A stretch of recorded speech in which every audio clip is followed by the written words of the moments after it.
Kaixo Oiartzun.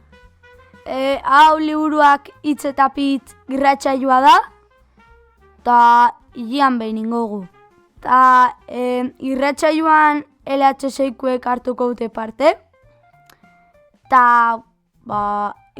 gaurkoan hilabete hontako aurkezliak gu izango gea, Malen, Ekaita, Xuar. Ta lebai gomendatu nahi dugu irakurle taldea etortzeko, ze irakurtzea gustatzen bazaizu behintzat, eharra da, eta oso ondo pasatzeko. Saioak inasteko, beti lehenengoa izango den atala zizkamizka literarioekin hasiko ga. Zizkamizka literarioak! Poemak eta polasak, Inigo Astitz. Tinta. Amestu dut bart, hortz artean, lehertzen zitzaidala, boligrafo bat, tinta zaporarekin esnatu naiz, eta hoan poema honekin. Dortoka txikia. Haize problema handia, haize handia problema. Kexu zen dortoka txikia. Dena kezka, dena dilema. Irentzi zuen marrazoak eta kabo bere arazoak. Ili. Usua Alberdi. Orotzen alduzu hildakoaren baten ahotsa? Hil esan eta zerbait hiltzen da. Bizi esan eta zerbait mugitzen da. Akordatzen, Joseba Sarrionandia. Poxpoloak behin bakarrik erretzen direla akordatzen naiz. Egunak bezala. Ta zizkamizkeekin bukatzeko gu sortutako poema batzuk irakurriko jo. Zer da sua? Zer da sua? Taldeko berritxua? Zer da sua? Pertsona odoltsua? Zer da sua? Promesa pisuitsua? Zer da sua? Egun senti eguzkitsua? Zer da sua? Argi itxaropentsua? Zer da sua? Ni naiz edo zu zara. Ni naiz dinosaurio rex bat hortzik gabe. Ni naiz oparirik ez duen olentzero. Ni naiz futbolista bat inoiz baloirik ikutu ez duena. Ni naiz Doraemon poltsiko magikorik gabe. Ni naiz edo zu zara. Ni naiz zugan pentsatzen duena. Ni naiz zurekin divertitzen dena. Ni naiz laguntza eskaintzen duena. Ni naiz zure ametsetako laguna. Biok batera izango gara. Emozioak. Haserrea da gorria. Emozio gorrotagarria. Tristura da urdina. Emozio pinpirina. Poza da horia. Eguzkiaren izpia. Nazka da berdea. Espinaka purea. Eta literaturaz zipristindu ondoren, hurrengo atalera pasatuko gara.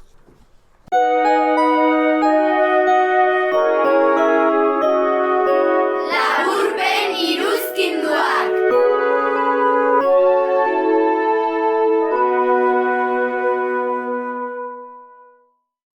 Haur eta gaztetxoen 6 irakurle talde daude Oiartzunen.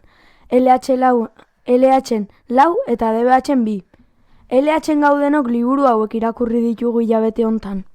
LH eta 3kuek azken 8, Sebastien Perezena, Patxi Zubizarretak euskarara itzulia. LH 4kuek Martxelo Itxua, Peio Añorgak idatzi eta Maite Motuberriak ilustratua. LH 5 eta 6kuek Bagdadeko postaria, Marcos Calveirorena, hau ere Patxi Zubizarretak euskarara itzulia. Hemen dituzue txikienak bidali dizkiguten laburpen iruzkinduak. Kaixo, gu Mendaur Jon eta Malen gera eta hilabete honetan azken 8 liburua irakurri dugu.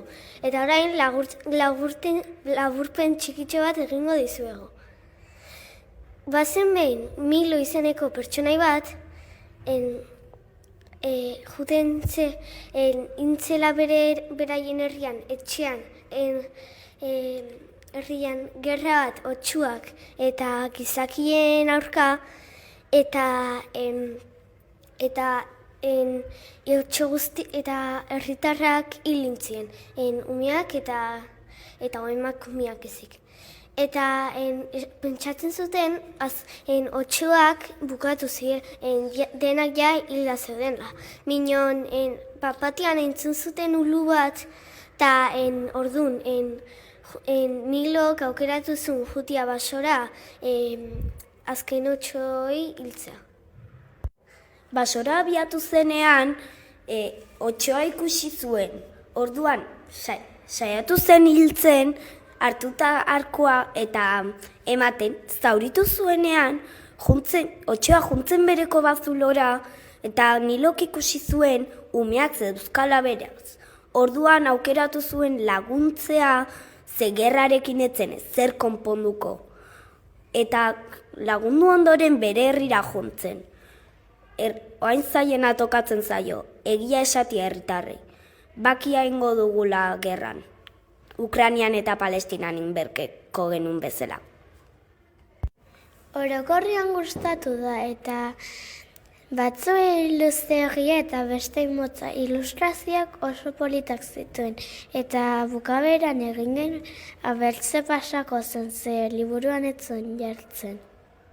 Eta oso ondo pasa genuen. Kaixo, gu laugarren mailakoa gara eta Martxelo Itxua irakurri dugu. Liburua doa, mutiko itxu bat, juten dela ikastolara, eta bere gelakidiak molestatzen eta ibiltzen dio batzutan.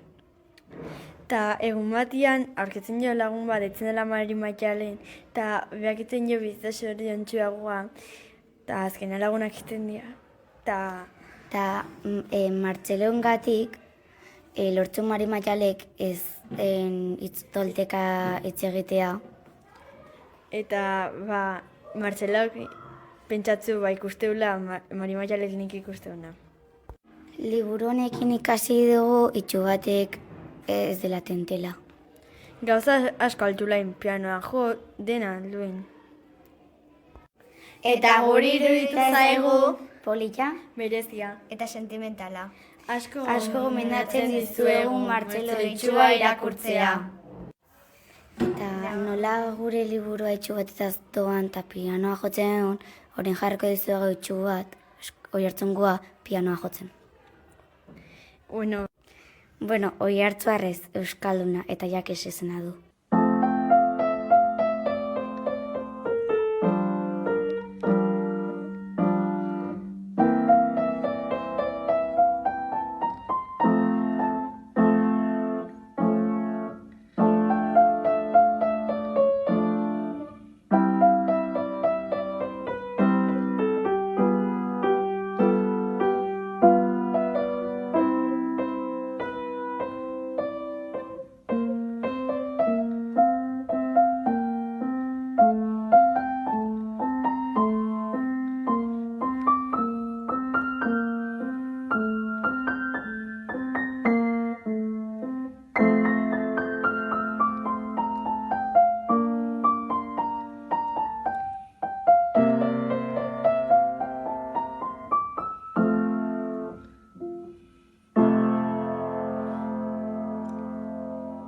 Guk esan bezala, Bakbadeko postaria irakurri eta komentatu dugu hilabete honetan.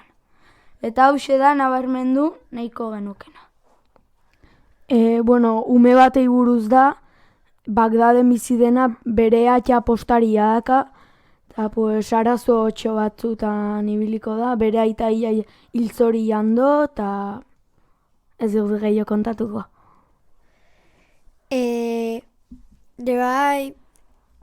Liburua tristia edo beldurgarria da. Da ume bat, bere amataitaken bizi dena, eta gauza ilunak dia bezala. Ta, taldeko iritzia izan da, batzuntzat astuna izan da pixkat, guk bai gomendatuko genuke 10-12 urteko entzat, eta segun posible zaizu astu nahi iruditu, edo posible zaizu oso politia iruditu eta interesgarria. Irakurri dugun liburuaren laburpen iruzkinduaz gain, beste liburu bateko zati txiki bat ere ekarri dizuegu saio honetara. Olimpia 3ko zita bat da. Helburua lortu nahi duzunean, benetan garrantzia duena da nor bihurtzen zaren bidean, harengatik borrokatzen ari zaren bitartean.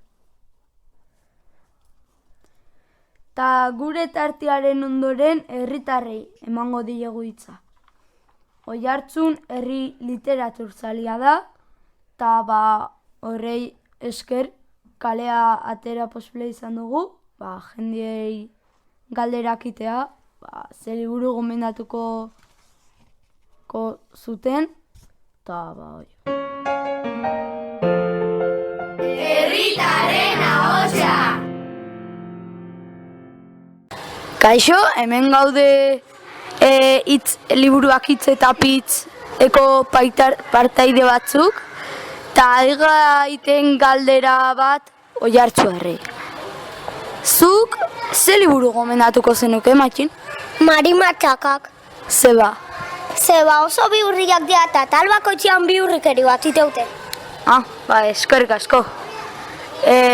Gomendatutako liburua kontuan hartuko. Gomendatuko dut liburu bat, berez gazteleraz duna idatzia, Mario Benedettin Primaverako neskin arrota, baina euskeraz bai bado liburu hori itzulia, hasi que bitara posible da irakurri eta oso polita da. Zeba gustatu zaizu edo zeba gomendatuko zen? Da oso erresa irakurtzeko, baina oso hunkigarria, eta haur bat da kontatzen duna bere familian historioa, baina oso modu goxuan eta politian kontatzen du, eta gaina divertigarria ere bada. Grazia asko iten hau bere zatitan, nola kontatzen duen, eta horregatik. Bale, eskerrik asko. Jo. Nik gomendatuko nuke Mundu Zitalaren kontra izena duen liburu bat, dela Lizar Begoñana. Bale, eta zeba? Asko gustatu zitzaidan, inoiz dute zer gehiago kontatuko. Beitu, nik hemen aurrian dakat Basati liburua, eta liburu hoxe gomendatuko nuke, uste dutelako bai aurrentzat eta bai helduentzat, geruza desberdinak jun liburu bat dela, eta irakurketa desberdinak daitezkela horren inguruan. Bale, eskerrik asko. Piritxe eta porrotx. Eta zeba? Politxarelako. Nien naiz Oiartzuarra, baina inporta espazia izue, zango izuet gaur, zein gomendatuko izuedan, ze egunaren arabera liburu bat esango izuet. Gaur, zango izuet Pikondoaren balada, Leire Bilaurena. Eta zeba gomendatzen zu? Karamelu bat bezalakoa dalako, esaldi bakoitza, oso ederra dalako. Erraldoi txikiak Oiartzunguak. Eta zeba? Gustatzen zaitelako. Eta zua gustatzen zaizu? Politxe iruditzen zaitelako. Nik gomendatuko nuke Amek ez dute, Katixa Agirrena. Joan dela ez dakit 5 bat urte edo aterazun. Eta zeba? Hitz egiten du amatasunan inguruan, eta azkenean historioa beresia da, zeda ama batek bere umiak hiltzen ju, eta gero beste ama baten ikuspegitik nola gauza bat ulertezina ez dena, antinaturala edo iruditzen zaiguna, pixka bat hoi investigatzen azten da, ze pasa posible zaion ama batei, puntu hortara iristeko, eta pixka bat amatasunan kontuak ateratzen ju. Lehenengo gomendatuko nuke Anari Alberdin Gari eta Goroldiozko. Anarin musika entzute igual ohitua gaude eta bere letrak gustatzen zaizkio nahi, gomendatuko nioke bere lehen liburua. Zeba, gustatu zaizu? Bai, asko oso gustu irakurri nun, eta iruditzen zait gaina gaur egungo bizigan gizarte honen kritika eta irakurketa oso interesgarri bat iten dula. Ale, eskerrik asko. Martzelo Itxua. Eta zeba? Hasieran Martzelo bakarrik dolako eta gero Mari Matxalen hurbiltzen dira eta laguntasuna sortzen da. Eskerrik asko gure mikrofonuaren aurrian jartzea ausartu zineten guztioi. Jarraian hilabeteroko atala izango den elkarrizketara pasatuko ga. Gaurkoan Patxi Zubizarreta idazle eta itzultzailea gonbidatu dugu. Berak itzuliz ditulako hilabete hontako irakurritugun 3 liburutatik 2. Azken Otsua eta Bagdadeko postaria. Ta aurkezpen txiki bat Patxi Zubizarretari buruz. Ordiziarra da, eta aurta gazte literaturan egindako ibilbideangatik da bereziki ezaguna. Ta liburu asko idatzi ditu, eta hainbat sari lortu ditu. 5 aldiz jaso du Euskadi saria, eta bestiak beste. Ta itzulpenak ere asko intxu, eta horren inguruan ere galdetuko jogu. Ea zer esaten digun Patxik.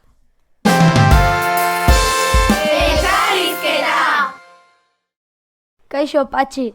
Mila esker gure irratsaioan berrian, gure irratsaio berrian parte hartzeko prest egoteagatik. Bai. Ta oain elkarrizketak inaziko ga.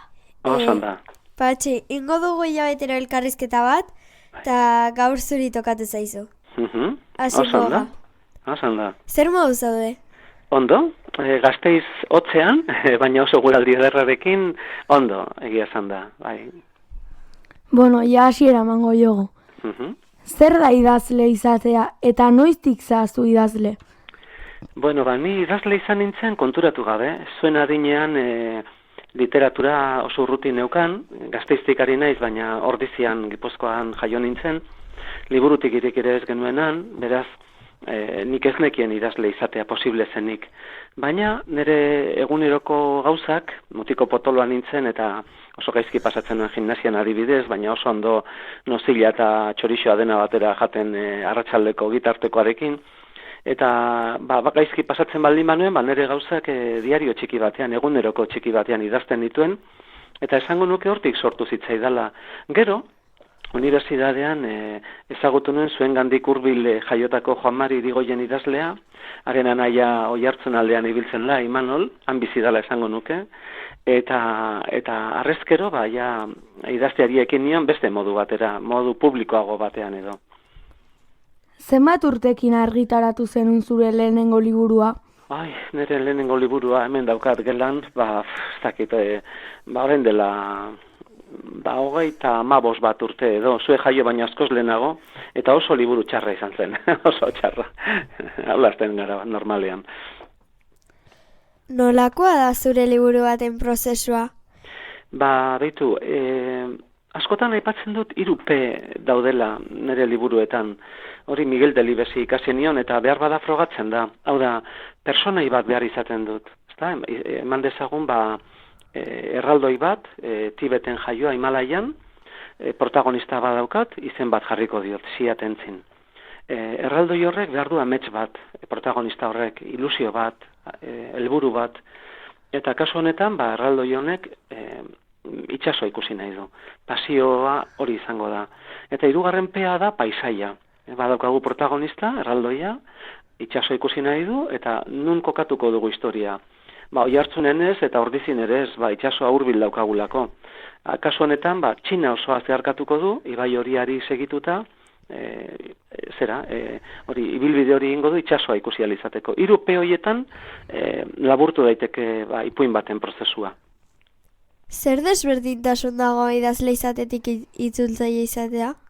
Begira, ematen du idazlea beti ari dela idazten, eta nire kasuan nik askoz denbora gehiago pasatzen dut irakurtzen, gauza txikiak egiten, enkarguak, artikuluak, eta itzulpena niretza da hizkuntza, kasu honetan euskera delako nire garatzen dudan literaturaren hizkuntza, baliabidea, hor fresko mantentzen dut, etengabe nabil hiztegietan, espresioen bila, eta ikasten dut era berean nola eginda dagoen itzultzen ari naizen liburua, Bagdadeko postaria edo printze txikia, eta barrutik ikusten dut, mediku batek gaixo bat ikusten duen bezalaxe. Orduan ikasgaia oso ederra izaten da, normalean baldin bada liburu ederra itzuli beharrekoa. Ta Bagdadeko postaria komentatu zula, nola gogoratzen zu? Ba, begira, gai hori oso presente dago nire liburuetan, mundu arabiarra edo kulturen arteko gaia, ezta. Gogoratzen naiz hasierako novela txar-txarrura idatzi nuela Afrikara lehendabiziko aldiz joan eta gero. Han ezagutu nuen Maroko, Atlas mendikatea, basamortua, itsasoa, beste kultura bat, elizen ordez mezkitak, kanpaien ordez muezinaren kantua, koloreak, jamanak, azokak, nire herrian azoka egiten da, eta azoka hitza arabeti dator, zuk etik, alkondara bezala edo aldaba bezala. Beraz, oso bat egin nuen gaiarekin, kultura artekotasuna, hizkuntza desberdinak mundua ikusteko modua, adibidez, arabieraz, han egiten den hizkuntza nagusia, eskubitik ezkerrera idazten da, eta guk ezkerretik eskubira, ez da. Gauza bera kontatzen dugu, baina modu desberdinetan, eta kasu honetan, gerra oso presente dago zoritxarrez han, baina gurean ere izan zen gerra. Eta, ez dakit, asko laguntzen dit, beste kultura bat ezagutzeak asko laguntzen dit, nire lana hobetzen, ez da, nire nortasuna sendotzen. Zer egiten duzu ez zaizkizunin ideiak etortzen edo liburu bat idazteko ezin entzunian bukatu? Oso ideia ona da, oso galdera ona. Zer egiten dut? Pazientzia izan. Adibidez, aurten zorionez, bidai bat egiteko aukera izan nuen, Nova Yorkera joan nintzen, eta handik ekarri nituen paperak. Eskuz idazten dut, luma berezi batekin, poliki-poliki, naiz eta ordenagailuan oso azkar idazten dudan, eta orduan, kuaderno txikiak eramaten ditut beti, txamarran, orain nire gabardinan, eta zer berezia ikusten baldin badut edo apuntatu egiten dut. Orduan kuaderno asko dauzkat, baina orain adibidez, Nova Yorkeko paper hori hor dago, desiatzen dago zerbait idazteko, eta zain nago, bitartean irakurri, zerbait itzuli, orain dokumental bateko gidoia prestatu berri dut, Ordiziko Mendizale elkarterako, eta holaxe, pazientzia izan, besterik ez dago. Pentsatze dut liburua asko itzulita sortu ituzula, minio zenbat badakizu? Barkatu, errepikatuko diazu mesedez? Zenbat liburu itzuli edo sortu ituzu? Sortu asko. 60 urte ditut, 25 urterekin edo hasi nintzen esan bezala, eta urtero ateratzen ditut, eman dezagun 30 urte pasatu ditudala idazten, eta urtero bat edo bi, adibidez aurten ez daukate zer, aur txikientzako guardasolak euria nahi du aspaldiko liburu bat berargitatatuko dut edo, atera berria da, Durangon egongo da. Beraz, gutxi gora bera, 45 edo izango dira, baina batzuk oso txikia dira, orrialde batekoak edo. Helduentzako nobelak berriz, 100 orrialdekoak edo gehiago izaten dira, eta esan bezala 50 bat liburu edo. Hoietako asko, zorionez, itzuli dira beste hizkuntza batzuetara. Adibidez, eslovenierara, guantxe itzuli berri da bat, portugesera beste bat, korean ere bai, eta noski katalanez eta galegoz ere asko. Baina itzuli baita ere asko egin ditut beste hizkuntzetatik. Bereziki Nagib Mahfouz, hain zuzen ere, Egiptoko idazle baten 2 novela, Mirarien kale zuloa eta 1000 gau eta bat gauetako historioa, printze txikia, eta ez dakit zenbat izango diren, baina txiki-txikiak kontatuta, beste 50 bat edo izango dira. Zuk itzulitakoetatik zein iruditu zaituzu politena? Nik printze txikia oso maite izan dut beti, eta hori dut gogoko, ez da? Eta gero beste batzuk, Mirarien kale zuloa eta gogorrak izan dira.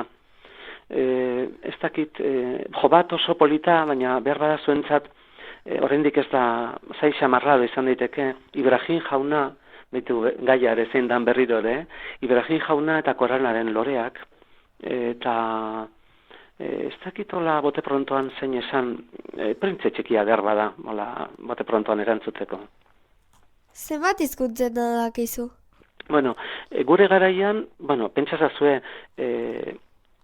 gure garaian, esan dizuet ez zegoela bibliotekari gure herrian, ezta? Eta euskera ere ez zen irakasten. Orduan, ahaztu egin nuen, edo ahaztu arazi egin zidaten, ezta? Gero berriro ikasi behar izan nuen, eta asko maite izan dut, eta maite dut.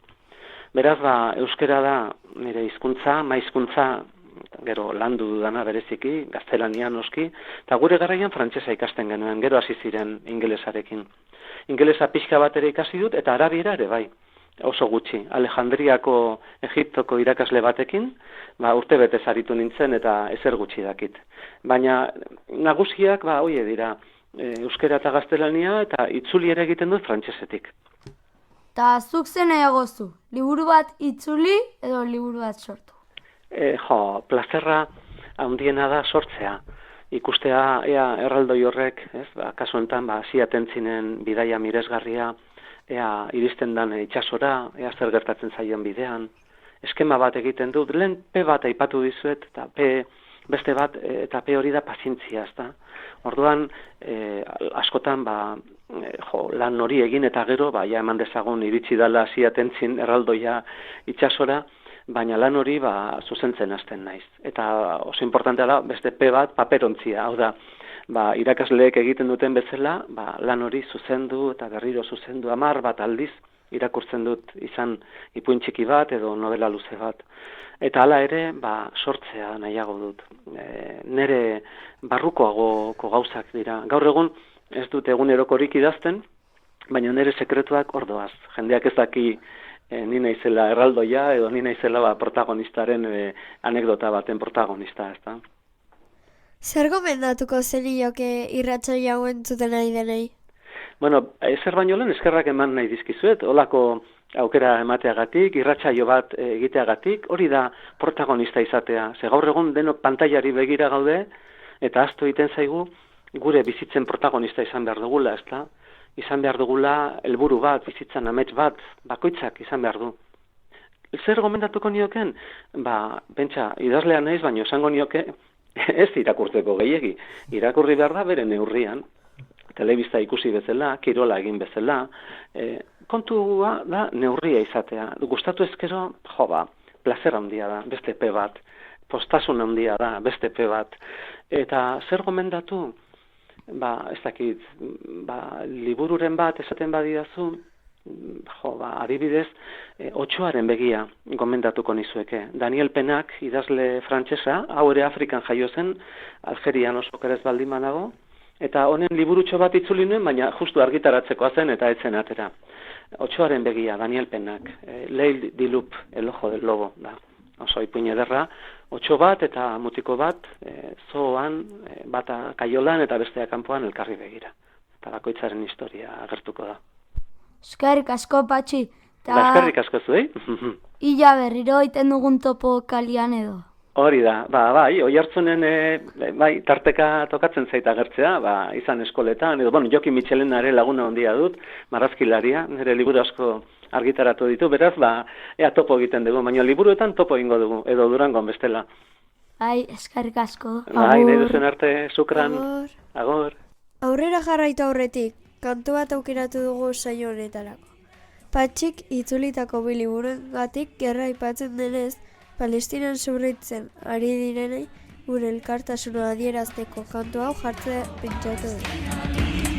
Libre Palestina, Palestina libre, libre Palestina, Palestina libre, libre Palestina, oh pares Palestina, libre Palestina, oh pares Palestina, libre, libre, libre Palestina, libre, libre, libre Palestina, libre Palestina, oh Palestina libre, libre Palestina, oh Palestina libre, libre, libre, libre.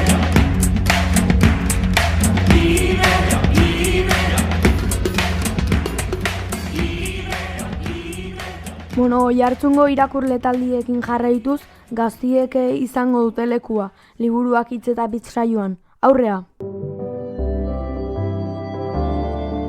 Gazte literaturzaren txokoa! DBH bat eta bikuen taldetik Joan Aletek sortutako poema bat entzuteko aukera izango dugu. Ta DBH3 talaukoen taldetik Kuaderno handia liburua komentatuko du Lorea Arruabarrenak. Itzuli naiz berriro ere hondartza honetara. Olatuek dakarzkidaten itsasazpiko sekretuak entzutena. Hain gordeta dauden aintzinako sekretu haiek. Laztangoxoak egin nahian, oinazpiak urratzen dizkidaten hondarrale hauek sentitzera ere etorri naiz. Izara zuri baten itxurako hondar finonen uhin bereziak aztertzera. Oinutsi gerturatu naiz itsasertzera. Nire begirada hortzi mugan hiltzatuz. Betidanik sentitu izan naiz ondo hondartza honera arima ezagutu nahian.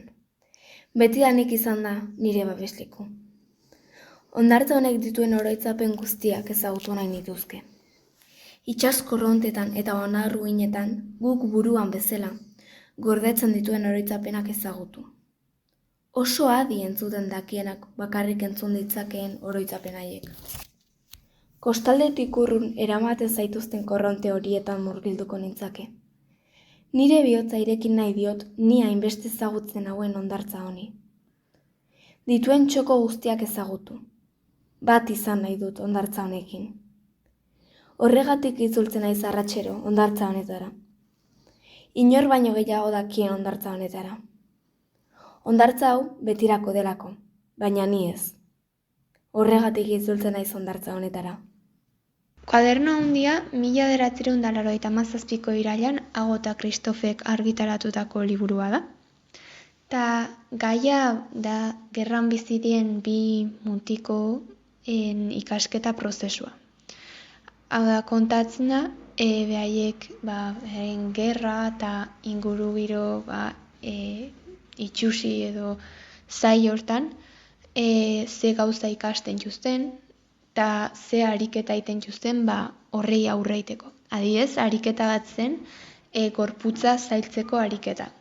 Ta hemen aurrek beraien burua nola jotzen duten kontatzea. Beraien amonak edo beste edo zeine jotzen dienean, baina ohituak egoteko. Horregatik tonua oso gogorra da. Kapitulo ezeneretan kontatzen dielako ariketa oso gogorra, behaien burua nola insultatzen duten, jo, eta nahi liburua alde batetik gustatu zait, eta bestetik ez. Ez zait gustatu liburuan erdikaldia, esango dugu. Irakurreza zen arren, ja pixkat errepikakorra egiten zitzaidalako. Baina gero hasiera eta bukaera pila gustatu zaizkit. Idazteko modua oso berezia delako, aurren ikuspuntutik idazten da. Behaien kuadernua irakurtzen naizeala ematen du. Eta bai idazteko arau bezala dakatelako jarria sentimenduak ezkutatzea. Hemerote modu objektibo batean idatzi. Eta gero bukaeran gainea sorpresa ematen du, orduan noire nahi pila gustatu zitzaia. Ta liburuan helburua, eta batez hau da niri gustatzeko arrazoia, da gaizkia eta ongia konparatzen jura. Hau da, dudan jartzen du zer den gaizkia eta zer den ongia. Mutil hauek iten juzten gauza oso gaiztua badidez norbait hiltzea ongi da hon. Eta zer den orduan, zeinek duen mustro izaera. Inguruko gizarteak ala mutikoek. Hoi da liburuko bukaeran galdetzen den galdera nagusia. Eskerrik asko Joan eta Lorea saioan parte hartzeagatik. Beste herri askotan iten dituzte aurta gazten irakurle taldeak eta beraiek ere atal bat merezi dute gure irratsaioan.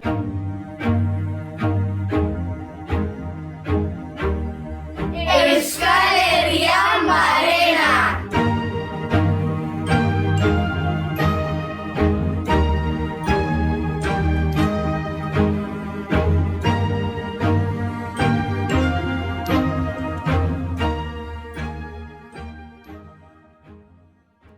Ta herri horiek eta herri asko hartzen dute parte, eta horietako batzuk dira Atxondo, Durango, Lurreta, Eibar, Elgoibar, Oñati, Orereta, Lekeitio, Muxika, Lemoa, Garai, Getaria eta Zarautzeko irakurleek. Ta herri horietako irakurle taldeko sare batek sortzen, eta hoi. Kutubidez harremanetan hasi jartzen, 130 gazteek aigea elkarreri gutunak idazte binaka, eta nolakoak gehan, eta hola. Eta ekainariko egun pasa, eta hor ez dautik gogoa. Gaurkoan Getariako eta Ilurretako irakurle lagunek esandakoak entzuteko aukera izango dugu. Aurrea. Elefantearen tristura. Liburuan Nikolas Antonak idatzia eta Nina Jakminek marrastua dago. Luis izeneko mutil bat umezuztegian bizi izan da, bulina ite ziren da, elefante deitze ziren. Egun baten juntzan zirkura eta ezagutu zuen neska bat Klara izenekoa eta ikustea liburuan nola txikitotikan helduak dian arte nolakoan behin harremana eskondu iteia eta gauza gehiago baino ez deu kontauko. Eta gehore bai ezautzeu elefante bat zirkoan da bina eta dain harremana oso berezia da. Liburuko gaialdia, tristura, maitasuna, amorrua, poza, eriotza, bulina, eta beste gai askere bai. Asko gustau zaigu! Eta liburu hau komiki bada, eta oso polita da eta oso tristura asko zehatzeituen. Gugea Maili, Jare, Ainoa eta June. Getariakoak, baina Maili eta Ainoa Zarauztarrak. Saguaren etxea. Sagu batik gazta eder bat aurkitu zuen. Gozoa zegoen, ala jaina. Egunak eta egunak iraun zion janari preziatu hark. Baina barruko momia bakarrik jan zion. Eta hala, barrutik ustutako gaztaren azala hartu zuen saguak etxetzat. Bere lagunak gonbidatu zituen saguak etxe berria ikustera. Baina sagu goziti haiek ikusi bakarrik ez. Jan egin zuten, kraska, gure sagu gaixoaren etxea. Ama onegia, Ainoa Troitiño. Bazen ama bat ona onegia. Eta bazon zeme bat parrandero egia. Igande askotan eguna zabaldu eta gero etortzen zen etxera juergatik. Joaten zitzaion orduan ama logelara, zeme parranderoari eta esaten zion, bizkarrean astindutxoak emanez. Ordu biak dituk, Jose, jaiki beharko duk, babazkaltzera, bestela berandu egingo zaik zeistarako. Arratsaldeon! Ilurretako liburutegian egiten den paperizko guako tailerreko 6. mailakoak gara. Gaur, ipuin hitz gutxitan liburua irakurri dugu. Idazlea Jose Antonio Ormazabal da eta marrazkilaria Juan Zabaleta. Elkar argitaletxea. Izenburuak esaten duen bezala dira ipuin hitz gutxirekin. Niri gustatu zaitea, jate gustau ze batzuk dien luzeak eta beste batzuk ez, eta batzuk dien interesgarriak eta beste batzuk esti oso diapurrakaka. Pues niri gehien gustatzen zaidana izen dien marrazkiak, izen dien oso interesgarriak eta oso arraroak. Bale, oin irakurriko egun ipuin bat gustatu jakuna. Ipuin hori Aizea Zerre du izena. Aizea itzazuan etzan zen zabal. Lo egin nahi zuelako. Miarraiak ez zioten bakerik ematen, Oska eta Oskari zitzaizkion azpitik. Aizea gero eta zerreago, gero eta erretzinago bere etzalekutik jaiki eta bazter guztiak txikitzen hasi zen. Eta inork ez zuen jakin urakanaren eragileak arain gaizto batzuk izan zirenik. Eta gu irakurriko duguna ametlari dauka izena eta asko gustatu jako. Ametsen ariekin armazare handi bat egin zuen. Beltz-beltzak egunetik egunero handitzen eta handitzen joan zen zarea. Ameslaria bertan preso geratu zen arte. Guri Josan Ormazaleko liburuak asko gustatzen zaizkigu. Adibidez, poema bat famatu egin zena. Ni euritan tabanitz, egingo nuke zure sudurrean txirriz. Lurrera erotzean salto, ta behietara joango nintzateke berriz. Ni euritan tabanitz, egingo nuke zure sudurrean txirriz. Lurrera erotzean salto, ta behietara joango nintzateke berriz. Nortzu zarete zuek? Aizea, Izar, Alaitz, Natali, Katrin, Malen, Izar, Jelika, Inda, Joanes, Einaut. Eta eskerrak eman nahi dizkiogu beste herritako, kasu honetan Getariako liburutaldiai eta beste guztiai. Bai emango jogu liburu zainei tarte bat, ze guri asko gustatzen zaigu irakurtzia eta bai nola liburutegian iten jogun soiluak horregatik.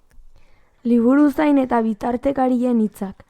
Liburutegiari buruzko datu bitxilak edo oihartzungo liburutegian eraldaketa prozesuei buruzko informazioa emango dizuegu. Beraz, bagoaz. Liburutegia ametsen biltegia.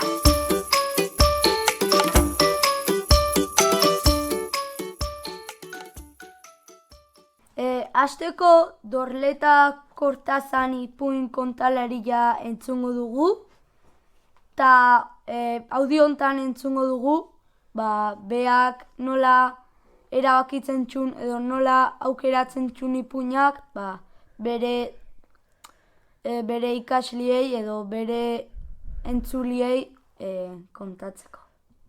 Kaixo, Dorleta naiz. Eta LH3 eta 4ko saioak dinamizatzen ditut. Pasadan ikasturtean hasi nintzen eta ikasturte honetan ere horretan ari naiz. Eta nire irakurgaiak aukeratzeko irizpideak edo anitzak dira. Aukeratzen ditut arrazoi ezberdinengatik, baina hola badira batzuk besten gainetik gaientzen direnak. Hasteko niretzako referentzia ezinbestekoa da Galtzagorrik egiten dituen zerrendak, urtero egiten dituen zerrendak. Irakurketa mintegitik ateratzen diren referentzia horiek niretzat ezinbestekoak dira. Eta baita ere Galtzagorrik bere webgunean urtero argitaratzen duen 50 ezinbestekoen zerrenda horiek ere niretzako altxor bat dira. Urtero aditu bati eskatzen diote, ia bere ustez zeintzuk diren 50 ezinbestekoak, eta adinka banatuta daude, eta horiek niretzako material importantia dira konsultatzeko. Beste irizpide bat irakurgaiak aukeratzeko orduan parekidetasuna izaten da, idazleei dagokionez saiatzen naiz, idazle emakumezkoak eta gizonezkoei leku egiten, neurri edo kopuru berean behintzat. Saiatzen naiz baita ere aukeratzen garai batean idatzitako liburuak eta berriago argitaratu direnak ere bai, aniztasuna bilatze aldera. Eta generoari dagokionez ere berdin.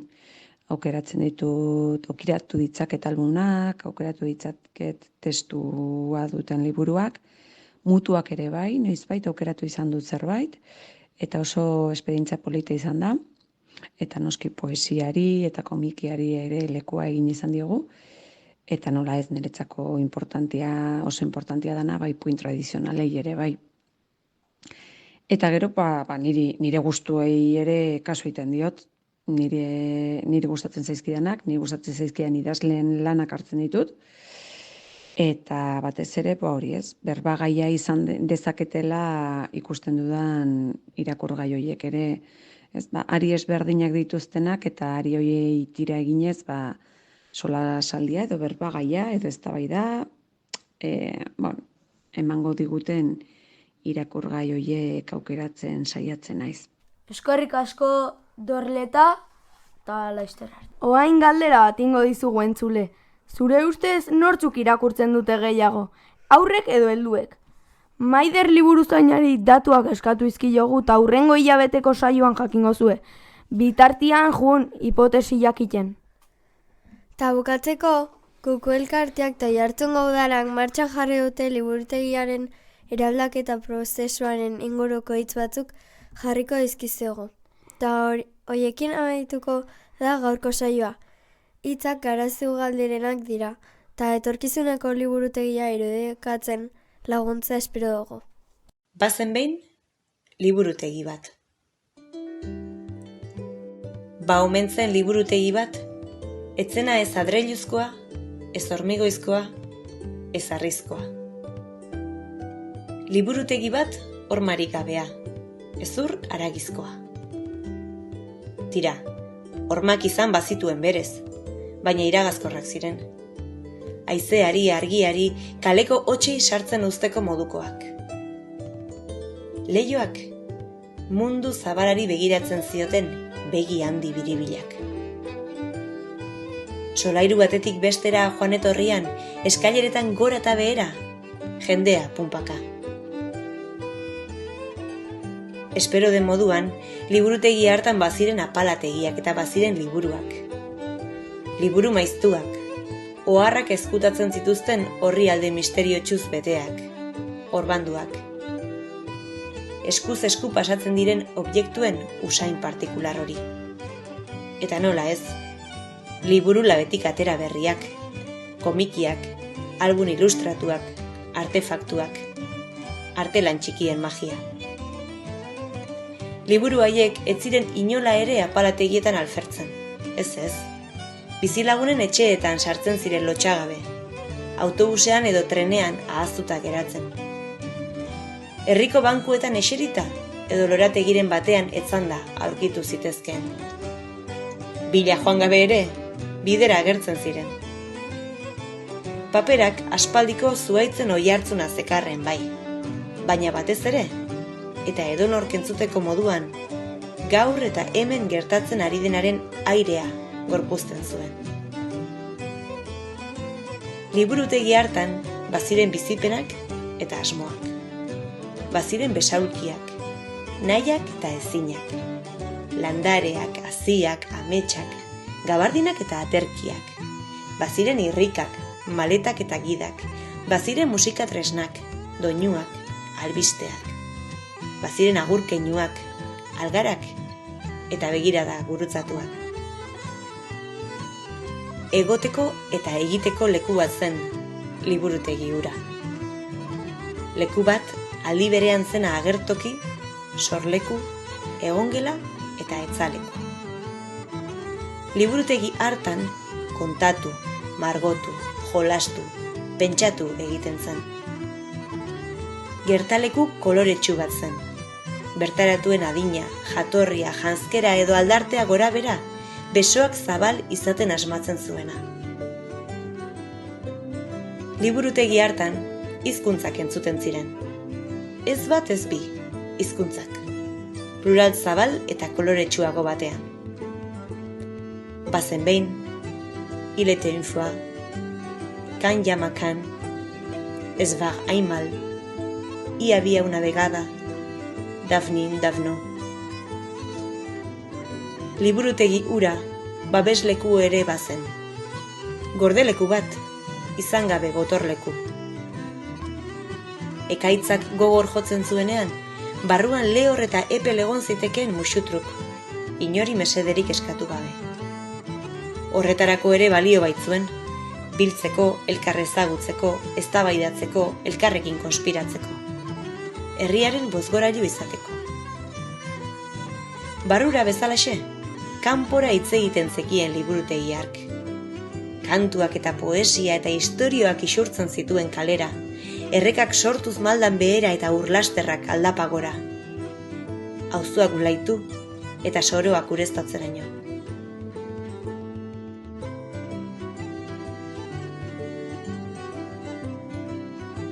Liburutegi hark bazuen beraz hizketa propio bat. Aldarri isil bat. Elkarrekin idazten ari garen istorio baten marmarra.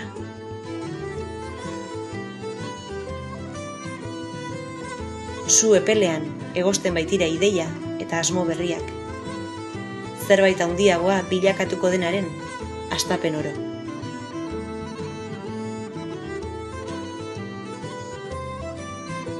Zer ez ote zen liburutegi hura. Elkarrekin imaginatu dezakegun guztia.